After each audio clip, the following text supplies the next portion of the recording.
Apa yang menarik di Puncak Sosok ini, Mas?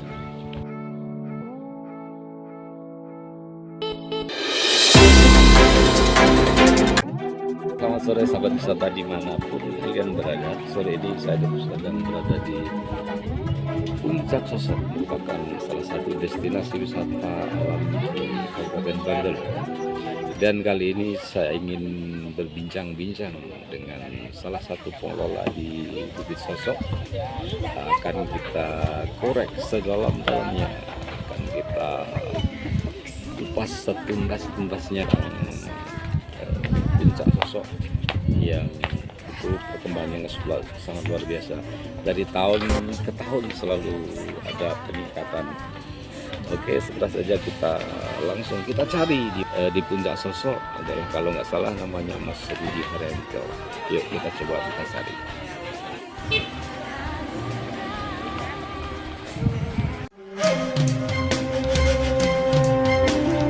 Selamat sore Mas Rudi, ketemu lagi. Saya ingin bertanya tentang perkembangan Puncak Sosok selama ini. Selamat sore, perkenalkan nama saya Rudi Haryanto. Alhamdulillah saya diamini oleh teman-teman sebagai ketua pengelola Puncak Sosok. Di mana di Puncak Sosok ini berada di Kelurahan Bauran, tepatnya di Dusun Jambon, RT 04, Kelurahan Bauran, Kecamatan Glaret, Kabupaten Bantul, daerah istimewa Yogyakarta. Puncak Sosok ini berdiri atau kita mengawali pengembangan Puncak Sosok ini di tahun 2018 karena memang lokasinya yaitu memang dimungkinkan untuk dikembangkan sebagai destinasi wisata. Namun sebelum kita mengembangkan Puncak Sosok di tahun 2015 kami sudah melakukan pengembangan rintisan wisata yang berada di Puncak Gebang yang lokasinya memang masih satu kawasan dengan Puncak Sosok. Di tahun 2015 waktu itu memang masih boomingnya tempat ataupun banyak tempat-tempat yang dijadikan tempat wisata seperti yang ada di Mangunan dan juga di Kulon Progo dan sebagainya. Oleh sebab itu kami berinisiasi untuk mengembangkan tempat ataupun kawasan kami menjadi tempat destinasi wisata. Di tahun 2017 kita memulai pengembangan di Puncak Sosok ini karena sebelumnya kita mengembangkan di Puncak Gebang itu memang terkendala berupa tanah yang kurang luas dan juga berada di samping jalan warga. Oleh sebab itu kita mulai pengembangan di Puncak Sosok yang notabene tanahnya dan untuk aksesnya jauh dari pemukiman warga. Yang selanjutnya yaitu untuk view ataupun yang bisa dinikmati dari Puncak Sosok lebih luas dan juga lebih karena ketinggian. Di tahun 2017 pertengahan sampai akhir itu kita bekerja sama dengan sumber masyarakat Dusun Jambon ini untuk membuka akses kurang lebih sejauh 550 meter. Sosok ini juga yang awalnya nggak ada jalan, kita bikin jalan. Alhamdulillah setelah adanya dibuka jalur ke Puncak Sosok ini, terus kita kembangkan sedikit demi sedikit skala prioritas apa yang kita bangun juga apa yang saat itu dibutuhkan, seperti akses yang pertama. Setelah ada akses walaupun masih sederhana, kita bikin tempat parkir. Itu masih tanah dan sebagainya. Parkir ada, toilet ada, musola kecil ada, terus warung juga ada. Harapannya setelah sampai ke Puncak Sosok tidak buru-buru pulang, ada warung makan walaupun sederhana, terus ada musola, ada toilet. Jadi lebih tinggal lama di Puncak Sosok dengan harapan nanti jajannya juga nambah dan lain sebagainya. Itu alhamdulillah di tahun-tahun berikutnya juga semakin kita kembangkan lagi. Setelah warung sederhana kita bikin warung yang menurut kami sih waktu itu kita pilih yang tipe yang natural. Kita bikin yang mudah didapat bahannya, terutama waktu itu kan memang dengan bambu, kayu dan juga beratap rapak waktu itu memang karena dananya juga nggak ada. Terus yang penting estetik atau apa, yang penting waktu itu ada. Secara kebetulan juga sebagai ikon juga dengan warungnya, ternyata di akhirnya sampai sekarang warung Puncak Sosok itu walaupun memang dibuat dengan sederhana waktu itu, tapi sampai sekarang dijadikan ikon Puncak Sosok. Dan juga di tahun-tahun berikutnya di 2018 kita aksesnya kita lebih bagus karena ada pendanaan juga dari BKK dan lain sebagainya. Kabupaten ada dan desa juga masuk di tahun berikutnya setelah ada jalan cor sampai Puncak Sosok. Alhamdulillah juga semakin banyak pengunjung, semakin banyak, terus warung-warungnya juga kita tambah, terus kegiatan atau atraksinya juga kita tambah. Yang tadinya hanya melihat sunset, terus melihat kota Jogja, dari situ juga kita berpikir keras apalagi yang bisa dinikmati di Puncak Sosok. Ternyata waktu itu kita bikin atraksi berupa kegiatan musik waktu itu sebulan sekali. Itu pun susah untuk nyari talent karena memang kita belum ada yang bisa untuk tampil musik. Kita kerjasama dengan teman-teman UKM musik kampus-kampus yang ada di Jogja. Kebetulan ada teman juga yang mau tampil di sini. Dulu memang nggak ada uang lelah tuh, nggak ada, paling cuma kita kasih makan bakso dan lain sebagainya. Alhamdulillah mereka juga support terus bantu kami untuk pengembangan kegiatan atraksi. Yang awalnya sebulan sekali terus kita naikkan lagi menjadi seminggu sekali.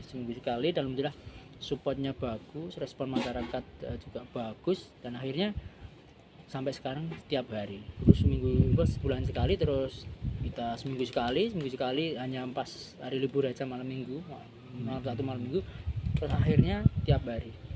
Sekarang udah konsisten. Terus kita juga istilahnya bertahap, mulai panggungnya yang semi permanen pakai bambu, pakai kayu dan lain sebagainya. Terus sound systemnya juga masih pakai tali itu tampar, karet, jadung gitu loh Pak. Itu dulu masih kayak gitulah, masih sangat memprihatinkan waktu itu. Masih pakai kajon, belum ada yang pakai drum dan lain sebagainya. Listriknya juga sering jeglek waktu itu karena belum ada support listrik yang lebih besar. Musisi Jogja banyak yang mau mampir ke si band-band Jogja itu. Leto pernah. Ya, terus ada. Terus apa yang menarik di Puncak Sosok Mas? Oh ya, kalau untuk yang menarik di Puncak Sosok ini, kalau menurut tentu yang pertama aksesnya itu nggak jauh dari kota. Yang pertama itu memang mungkin salah satu keuntungan dari kami juga aksesnya nggak terlalu jauh dengan kota, dan untuk ketinggiannya juga tidak terlalu tinggi, hanya 210 220 mdpl ya, jadi nggak terlalu tinggi. Misalnya untuk sepeda juga masih. Terus secara view juga kita bisa melihat secara luas kota Jogja kan. Di sini bisa kita melihat secara 360 derajat. Berikutnya sebenarnya pas pandemi itu kita juga membangun akses lagi pas kita libur pandemi, karena kita juga COVID itu libur hampir 1 tahun. Itu di waktu libur alhamdulillah kita mendapatkan dana dari PISU, Menteri PUPR ya, itu untuk pembuatan akses, itu pelebaran jalan itu kurang lebih 850 meter sebesar 600 juta untuk pembuatan akses jalan, karena awalnya jalan menuju Puncak Sosok memang sangat sempit, hanya untuk papasan mobil dengan motor aja susah. Alhamdulillah di pas momentum pandemi di 2020 pas libur itu kita mendapatkan dana untuk pembuatan infrastruktur itu.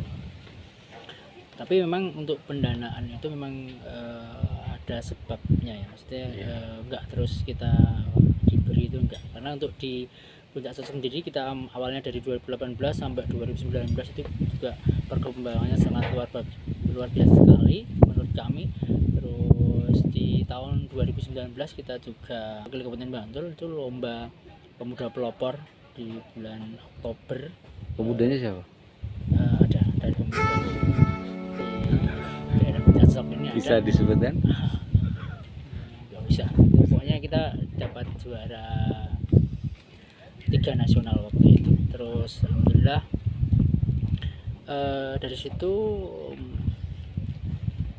berlanjut lagi di 2 bulan setelahnya kita mengikuti lomba anugerah desa wisata Nusantara versi Kemendes, tapi ya mohon maaf itu kan dari Kemendes itu ada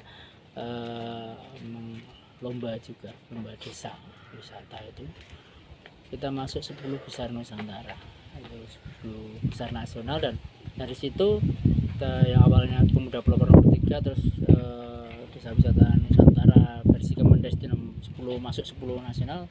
Dari situ mulai banyak yang memperhatikan. Yang pertama di awal COVID itu ada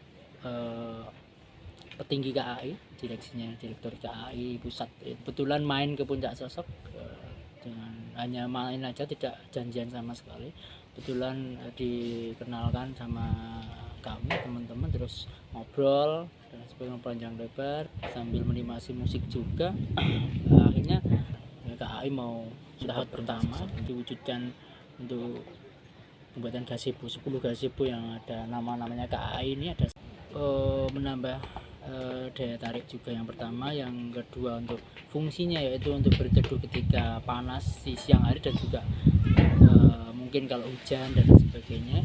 Tahun berikutnya juga di 2023 kemarin alhamdulillah dana tahapan yang kedua yaitu support untuk pembuatan rooftop di Puncak Sosok, bekerja sama dengan pengelola sini juga. Memang nggak semuanya dari KAI tapi support dari KAI juga ada. Terus ini Mas Rudi, ini ada warung-warung ini ada berapa jumlahnya dan siapa yang bisa menjual di sini atau istilahnya berjualan di sini? Itu dari masyarakat lingkup di dusun sini atau dari luar? Kalau untuk warung-warung yang ada di Puncak Sosok ada 15 warung. Per warungnya itu sekarang bisa memperkerjakan 4 sampai 6 orang per warung. Jadi hampir 80 orang lebih itu yang terlibat di warung. Ibu PPKK itu hampir lebih dari 25 orang yang setiap hari membuat menu makanan itu yang dititipkan di warung Puncak Sosok. Jadi kita ada yang mengelola warungnya, ada yang ibu-ibu yang belum kebagian warung itu untuk menyetor makanannya di sini, ada yang support bahan bakunya dan lain sebagainya. Di 15 warung tersebut per Sosok dari segi ekonomi masyarakat juga terangkat ya. ya Terangkat, alhamdulillah. Untuk- Terus untuk tenaga kerja yang terserap di sini secara keseluruhan kira-kira berapa Mas Rudi? kalau untuk tenaga kerja yang terserap di Puncak Sosok ini hampir 200 orang lebih ya. Wush, luar biasa.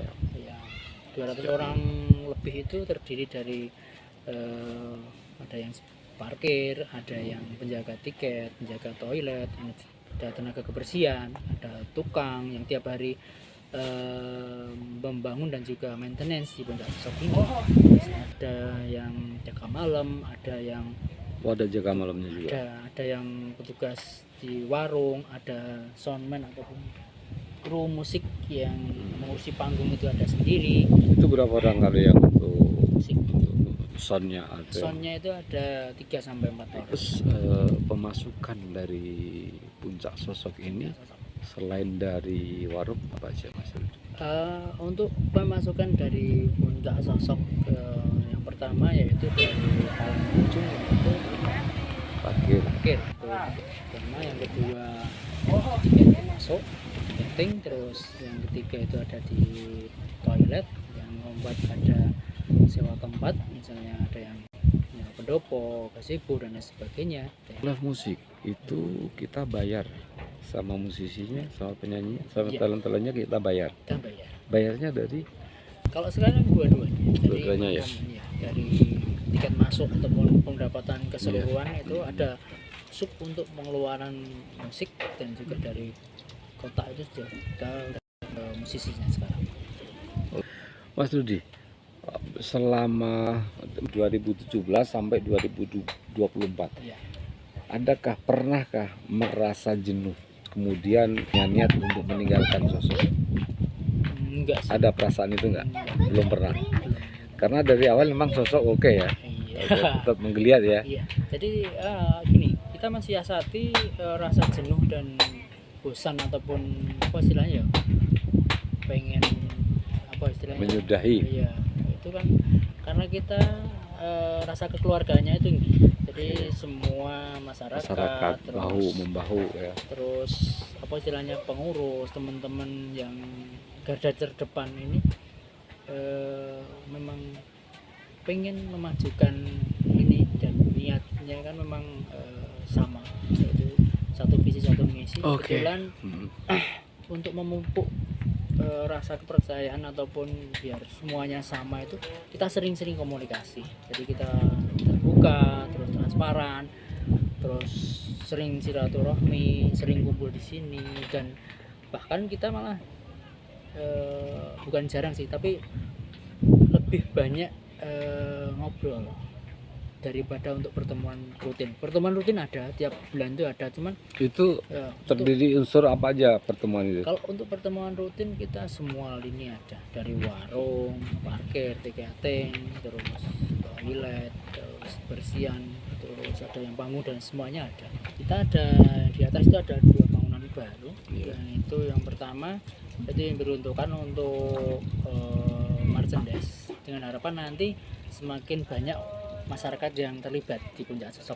Jadi untuk yang sekarang sudah terlibat menjadi parkir, menjadi tiketing, terus menjadi karyawan warung dan lain sebagainya, nanti yang belum istilahnya belum dapat apa lah istilahnya bagian untuk kegiatan di sini, bisa kita masukkan untuk support ataupun membuat merchandise dan lain sebagainya, kita jual di sini. Jadi kita sistemnya sistem titip, nanti Konsinyasi ya. ada konsinyasi, terus kita pengelola yang mengelola, terus warga masyarakat yang membuat, kita tinggal menjual.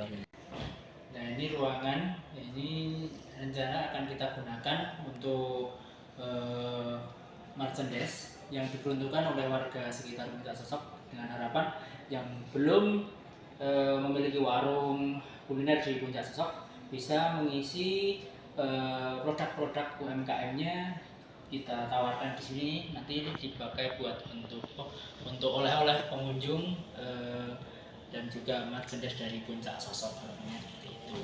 Terus bangunan yang satunya lagi Di belakang itu ya. belakangnya merchandise itu kita bikin rooftop. Yang pertama memang dulu itu memang hanya pendopo biasa lantai 1, dan sekarang kita bikin lantai 2 dengan harapan lebih meningkatkan kapasitas istilahnya tempat duduk dan lain sebagainya, dan juga yang kedua untuk ikon tambahan juga, yang selanjutnya juga untuk dipakai untuk kecil-kecilan untuk kantor, karena kan selama ini kita di Puncak Sosok belum punya kantor, misalnya untuk sekretariat belum ada, sekretariat baru juga di rooftop juga, dan ada untuk coffee shopnya juga nantinya, dengan harapan semakin ya nyaman lah nanti kunjungan makin banyak, maksudnya menu-menu yang kita taruhkan semakin bervariasi.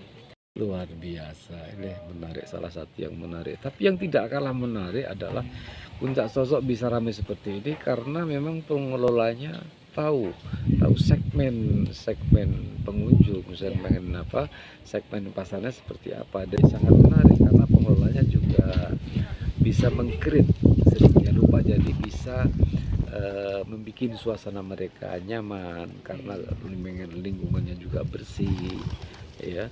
Tambahan ikon-ikon di waktu sosok yang lebih menarik lagi, sehingga kedepannya diharapkan bisa mampu menjadi magnet untuk wisatawan berkunjung ke sini. Apalagi sekarang bisa dilihat itu bangunan yang belakang merchandise itu ada seperti kayak semacam kafe, itu bisa sangat representatif untuk ngopi, untuk menikmati live musik, karena tempatnya juga kebetulan di atas. Itu yang punya gagasan atau konsep itu seperti itu siapa Mas Rudi? Ada tim ya, ada tim kecil ya, itu yang tiap hari mengamati baik landscape puncak sosok ini mau seperti apa, terus Iya. ini cara pengunjungnya ini siapa aja, terus bagaimana cara kita istilahnya memanjakan wisatawan itu seperti apa, terus ini istilahnya kita sebagai among tamu itu gimana caranya semua Iya. tamu itu kita Betul. fasilitasi dan sebagainya.